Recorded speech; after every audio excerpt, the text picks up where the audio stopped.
Hello friends, welcome to Biology World. Today I am going to discuss the 12th part of our chapter Cell the Unit of Life, and this is the last part of our chapter.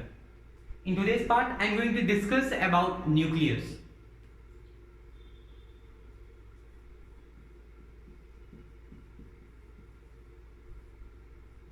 So a nucleus is a membrane bound cell organelle which is found in eukaryotic cell, and this is the most asked question many students ask, and it is a famous doubt whether the nucleus is a cell organelle or not. The answer to this question is yes, the nucleus is a cell organelle. As I said in my earlier part, any structure which is present inside the cell and it performs a specific function is defined as a cell organelle. So a nucleus is a cell organelle. Now there are some important dates which are associated with the nucleus, and some basic dates we already know that. First of all, the concept of the cell was given by a scientist named Robert Hooke in 1665. So Robert Hooke in 1665 he observed a thin slice of cork under the microscope and found some small compartment which he termed as cellula, from which the term cell is derived. So Robert Hooke does not discover cell, but he derived the concept of cell. Properly, the first live cell was discovered by Anton von Leeuwenhoek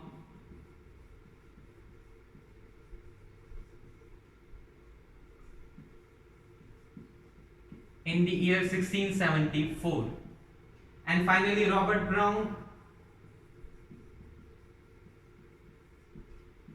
in the year 1831 discovered the nucleus. Now later a scientist named Fleming he stained the material which is present inside the nucleus with some basic dyes, and he named that stained material as chromatin.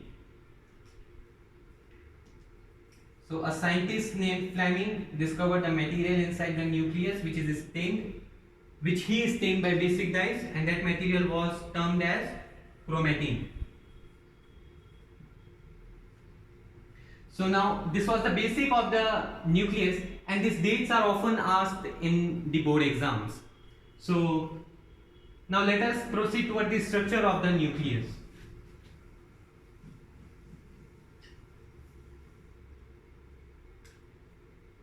So under a microscope, a nucleus looks somewhat like this.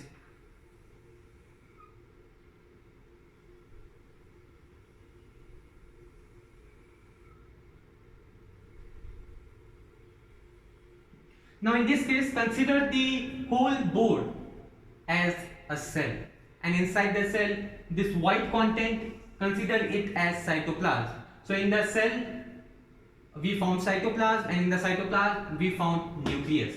So this is the nucleus, and this right here is the membrane. So the nuclear envelope of the nucleus, it has two parallel membranes. What is nuclear envelope? The layer which is present around the nucleus, and it consists of two parallel membranes.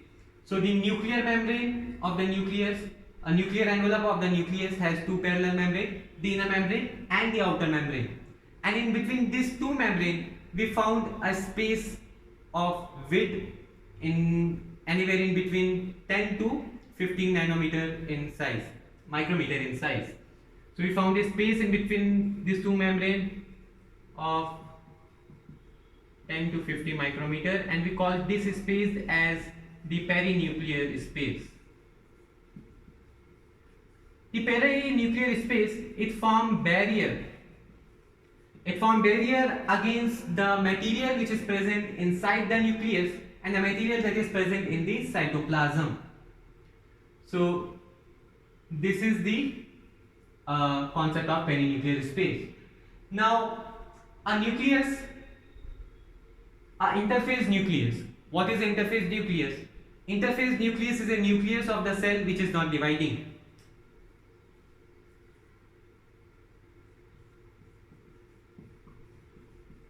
So a interphase nucleus. What is interphase nucleus? Interphase nucleus is nucleus of cell when it is not dividing. So it is nucleus of cell when the cell is not dividing. So in the interphase nucleus we found certain component. We found chromatin. We found highly extended and elaborate network of nucleoprotein. We found nucleoplasm or the nuclear matrix, and we found one or two spherical bodies which is called as nucleolus. So these are the components which is found inside the nucleus, especially in the interphase nucleus, that is nucleus of the cell when the cell is not dividing. Because when the cell is dividing, we cannot observe nucleus, which we are going to learn later. So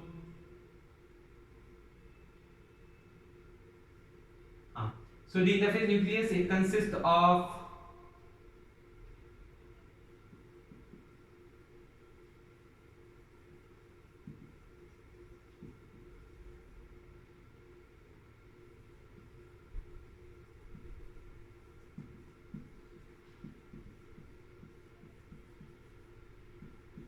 highly extended and elaborate network of nucleoprotein fiber.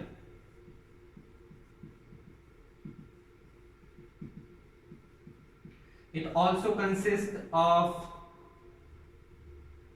chromatin. It also consists of one or two spherical bodies which is called as nucleoli, and it consists of nuclear matrix or nucleoplasm.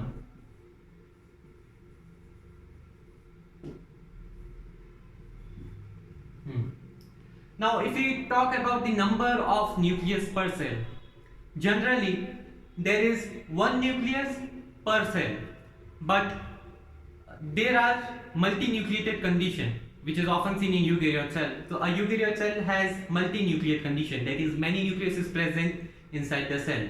Some example of multinucleate cell is osteoclast, which is a bone cell, and plasmodium, which is an organism. So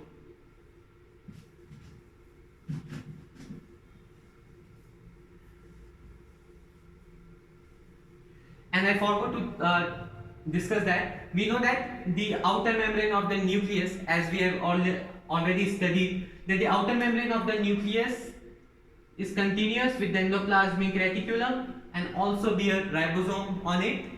And we also know that we found Golgi apparatus in close association with endoplasmic reticulum. So now it's making a sense. We have considered the whole board as a cell. The white content is cytoplasm. In the cytoplasm we found nucleus. The nuclear envelope of the nucleus has two membranes, inner membrane and outer membrane. The outer membrane is continuous with the endoplasmic reticulum, and it may be a ribosome on it called as rough endoplasmic reticulum. And we found Golgi apparatus, which is in close association to endoplasmic reticulum. We also found lysosome. So these are organelles which we found in the cytoplasm. So now I was discussing about the number of nucleus per cell.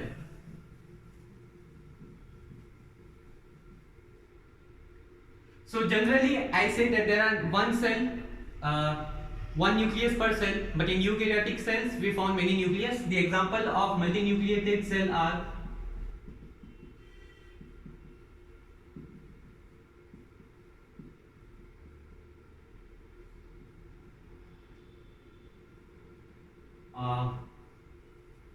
osteoclast. Osteoclast is a bone cell, and plasmodium, which is an organism. So these are some example of multinucleated cell. In fact, there are also certain organisms which does not have nucleus. They lacks the nucleus. These organisms or component are erythrocytes. Erythrocyte is blood cell, often called as RBC, and sieve tubes. Sieve tube is a component of phloem. So these structures, they lack nucleus. Now let us focus again on the nuclear matrix or nucleoplasm, which I say is the cytoplasm of the nucleus.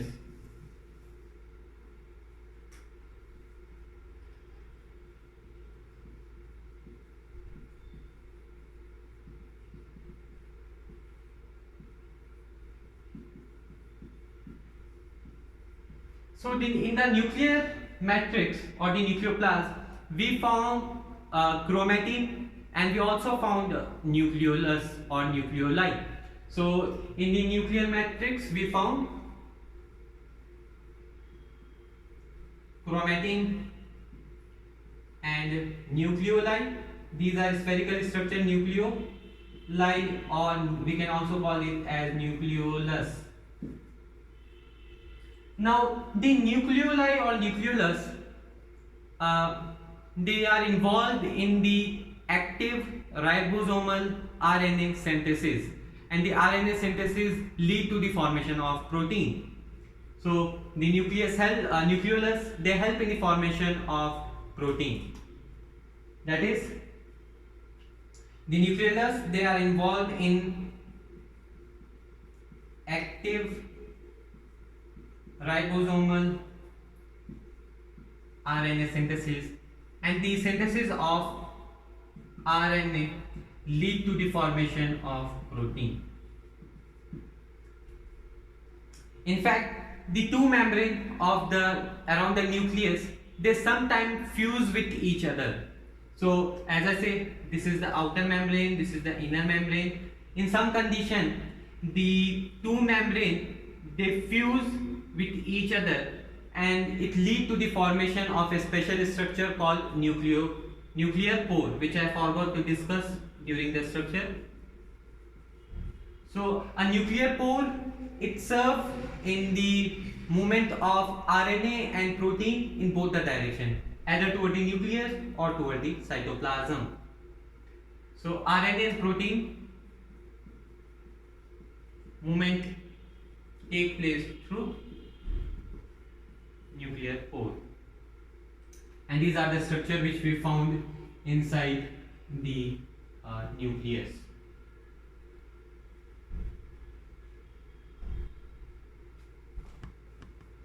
So now the content of the nucleoli or the nucleolus is continuous with the rest of the nucleoplasm. That is, it is continuous with the nucleoplasm because it is not a membrane bound structure. It does not have any membrane. It is a fluid-like substance and continuous with the rest of the nucleoplasm. Now we have talked about the interphase nucleus, all this condition, and these are the substances which we found inside the nucleus. Now the chromatin, which material present inside the nucleus discovered by Fleming, it consists of DNA and RNA molecule, and it also contains some basic protein which are basic in nature. These basic protein are called as histone. A question is often asked, what is the basic protein which is present inside the chromatin? And it also contains some non-histone protein.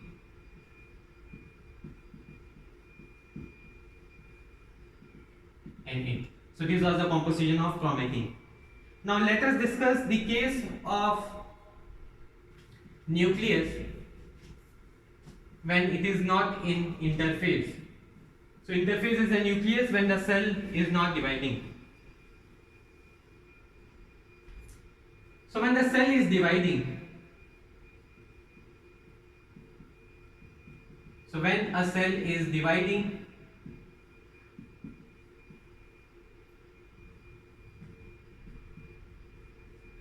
when a cell is dividing, we do not find nucleus under the microscope. The nucleus completely vanish, and in place of nucleus we see chromosome which is present inside the nucleus. So during the dividing or division of cell, we form chromosome. Chromosome is a thread-like structure and it has its own component, that is chromatids. So when we a question is also asked in the exam, which is the best stage to observe the chromosome of the nucleus. The answer to the question is the best stage to observe the chromosome of the cell is when it is dividing, because when the cell is dividing we do not found or observe nucleus and we observe a chromosome inside the cell.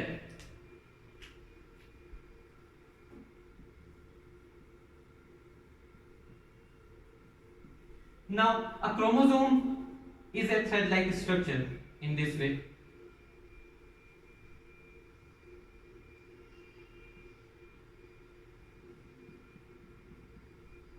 But during cell division, a equal division take place and the chromosome divide into two parts and each part is called as chromatid. So it's not anymore a single, we found this two structure. We are going to learn this concept of cell division in the chapter cell division, which is our next chapter. So it divides from the center and we form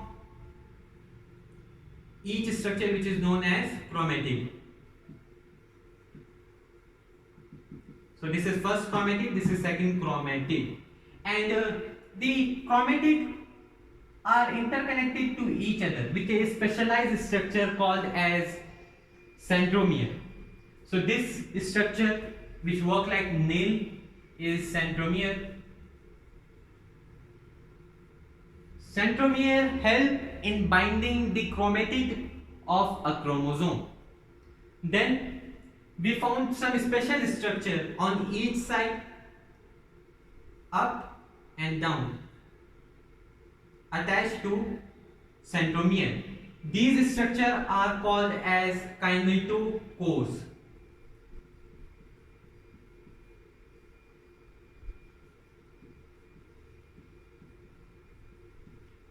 So we found two or one pair of kinetochore attached to centromere. What is the function of kinetochore? We are going to understand it in our upcoming chapter. So during cell division, the chromosome divide into two parts. Each part is known as chromatid. A chromatid is interconnected by centromere and kinetochore are present on centromere. Now on the basis of the position of the centromere, there are four types of chromosomes. This is the most important concept of the nucleus. A question is often asked in the exams, especially from NEET point of view. That is,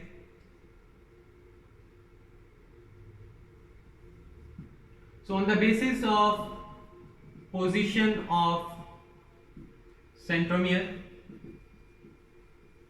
there are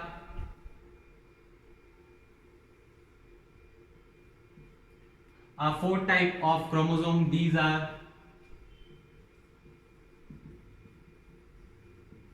metacentric, submetacentric,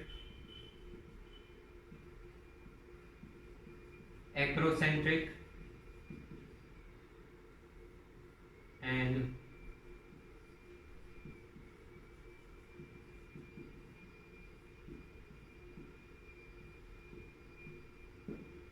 okay.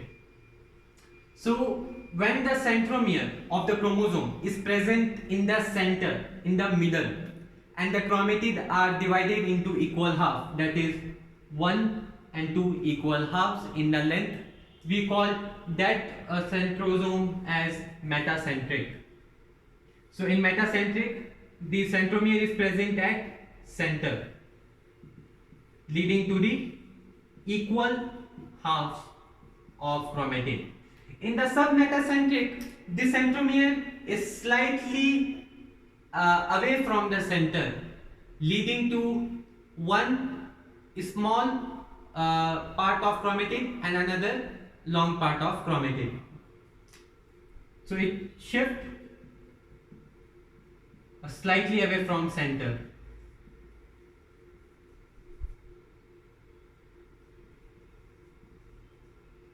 So it shifts slightly away from center, which lead to one long and one short chromatid. The last is second last is acrocentric. So in the acrocentric, the centromere is far away from the center, leading to one very large chromatid and one very small. Far away. So centromere shift far away from center, which lead to one very long and one very small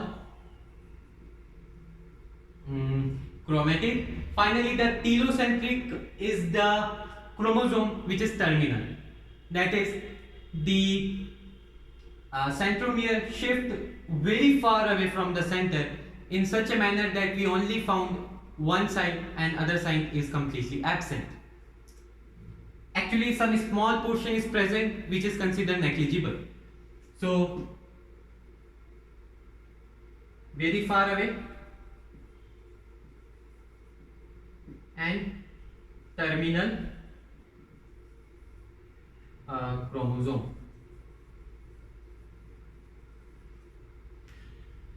Now let me draw some diagram so that you guys can understand it in a better way. Okay, so in a metacentric chromosome,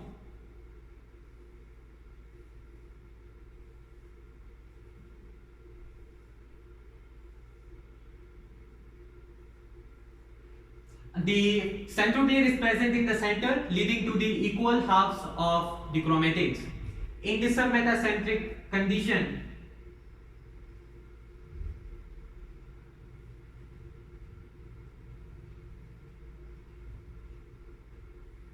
the centromere, it shifts slightly away from the center, leading to one small part of chromatid and another long part of the chromatid.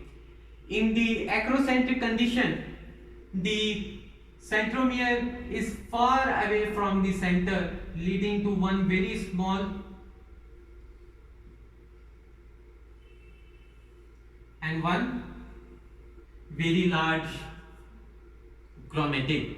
In the telocentric, it is farthest away from the very much far away from the cell in such a manner, in which we only found a terminal chromatid part, and there is a small portion of chromatid can be seen, but generally it is considered negligible, and this type of the chromosome is called as acrocentric or terminal chromosome. So we have discussed the whole concept of nucleus. We have discussed the type of chromosome on the basis of the position of the centromere. Now, the basic concept, we know that a cell has nucleus. A nucleus is enriched with chromosome, and the chromosome consists of genetic material. This genetic material is DNA, deoxyribonucleic acid. There is a basic information given in the NCERT that in a single human cell, DNA, a thread like DNA is basically a thread which contains certain information which is 2 meter long. So a single human cell has a 2 meter long DNA thread which is distributed in its chromosome. So basically they have mentioned the size of DNA and how they are distributed in the chromosome. So this was the concept of the nucleus. Now a small topic is remaining, which is the last part of our chapter, is microbodies.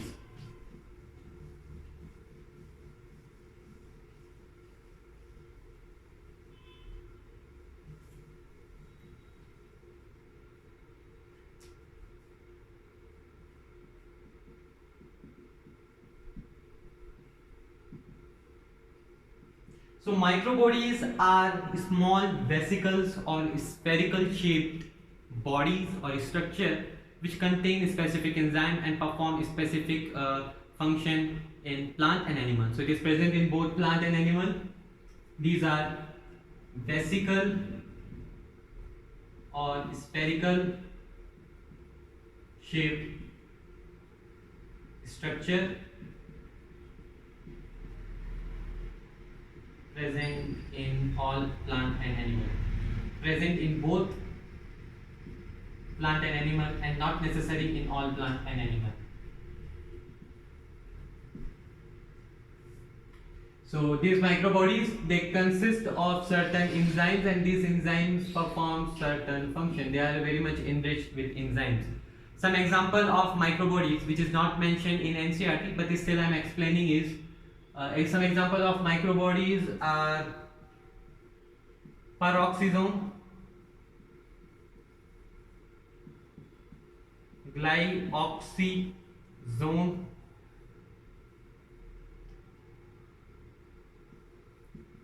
glycosome,